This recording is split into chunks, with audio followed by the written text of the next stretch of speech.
Would you shut up and just push the button already? No, God! No, God, please, no! No! No! No! It's the Wisey Translator on the Wise Guys Sports Show. I'm forever unclean.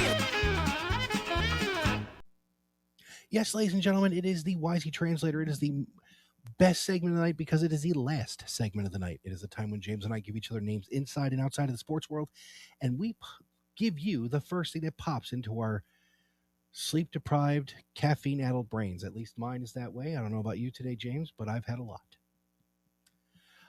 And Jim, you called me in between segments at one point in time a dick because of things I said about a certain player. I stand by it, but now I'm going to be a dick too. And your first name in tonight's Wisey Translator is the luckiest pitcher on the planet. It is USA baseball closer Mason Miller.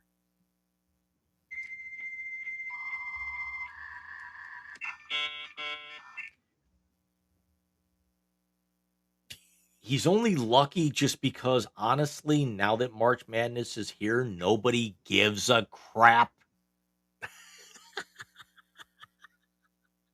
Let's be honest. Outside of if we didn't have Selection Sunday and the players yesterday, does anyone actually pay attention to the way that game ended between the United States and the Dominican Republic outside of being hardcore baseball fans campaigning and pining for anything other than spring training right now? Michael has his hand raised. I would be. Because you're a degenerate. I prefer the term baseball fan, but thanks, Dick.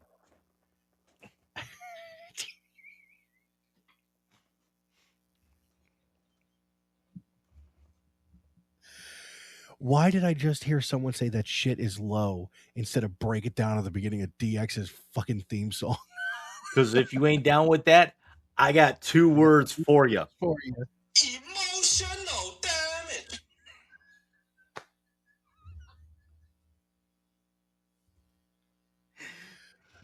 Oh my God. Hold on. You have forced my hand, my friend.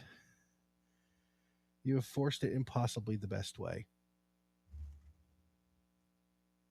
Where the hell did my soundboard go?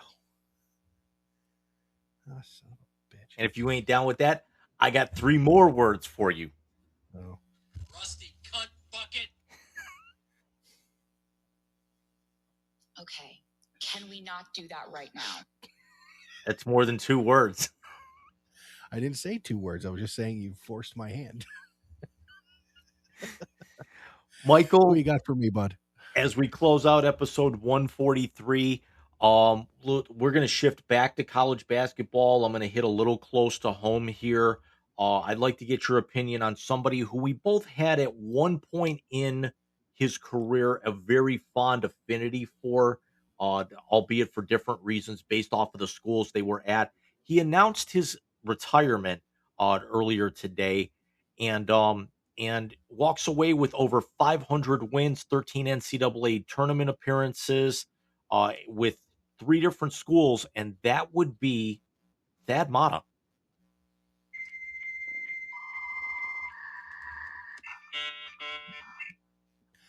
Look, I mean, 13 different NCAA tournament appearances over those 3 schools. He's been to 2 Final Fours and 1 national championship game, and that was both at Ohio State. What a great coach. And I know I think he's retiring. There's some health issues going on still with Thad. So I hope he continues his work at Butler. I think he was there twice, right? Correct. Yes. I hope he continues his work at Butler. He's supposed to be a special assistant to the AD and to the president of the school. May he walk off into the sunset and hold his head high. What a phenomenal coach. You figure if you play 35 games a year in college basketball and he won 500, that's a lot of years and a lot of wins, and it kind of speaks for itself. Career record of 502 and 223, a 692 percentage. Started his head coaching career at Butler in 2000. I actually remember because I was still at Cleveland State when he actually advanced up from assistant to head coach. I want to say that was that was in the wake of Brad Stevens taking the Celtics job, although I could be wrong about the time frame there. Moved on to Xavier from 2001 to '04, goes to Ohio State from 2004 to 2017, and then has been back at Butler between 2022 and 2026. He was the associate athletic director at Indiana for 2021 for the 2021-22 calendar year. He's got two trips to the Final Four in 2007 and 2012. He was the NIT champion with with the Buckeyes in 2008. Won the MCC tournament with Xavier back in 2001. Won two Atlantic 10 tournament championships with Butler. Four Big Ten regular season tournament champions. He was a A10 coach of the year, three-time Big Ten coach of the year, and again 500 wins. I'm not 100% sold that it's Hall of Fame material, maybe college basketball Hall of Fame. There's a lot of guys that have 500 wins. Hell, Rolly Massimino's got 500 wins in his career, and we all know my personal feelings about him from his time at Cleveland State. But very, very good coach. Again, was not a fan of his because of my hatred against Ohio State. But respected the hell out of him the couple of times I met him when he was at Butler during his first go around. Uh, Admired the hell out of him as always, kind of a Xavier fan. Still living in Ohio as long as we have. There's a couple of teams in Ohio we always follow depending on where you're from. You always pay attention to the Buckeyes. You always pay attention to Xavier. If you're from Northeast Ohio, you've got Cleveland State, Kent State, Akron.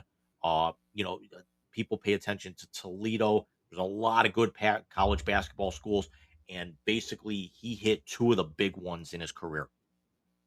Yeah, and I remember when he was hired from Xavier, and Xavier being a really college basketball power for a lot of years for a mid-major school, fighting for fan base in Cincinnati, of all places. And he was fighting for fan base in Cincinnati when Bob Huggins was the head coach in Cincinnati, and he was winning that battle. So you have to tip your cap to Thad Matta for a phenomenal, phenomenal career. And I'm glad you brought up the Xavier Cincinnati thing, because not only are you fighting with that, but you also have to fight against Dayton and Kentucky. So even though there's some distance between those, you've got one school trying to fight over four fan bases. Yeah, and Dayton not so much, because Dayton, I've always said this. There's three things in Dayton, Ohio. Four things, I'm sorry. UD, Wright-Patterson Air Force Base, Wright State, and cows.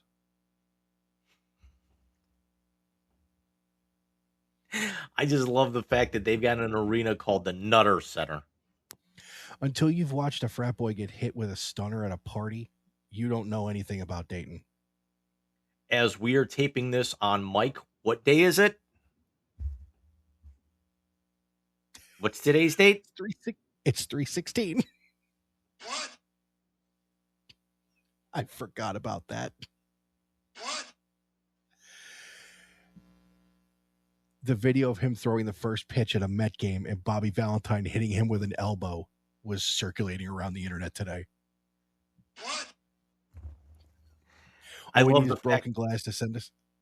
I love the fact that I think Chris Van Vliet interviewed him, and the interview came out today, or it might have been a rehash of one that he did previously, because of the fact that it's 3/16 day. Yeah, all we need is that broken glass to send us home tonight.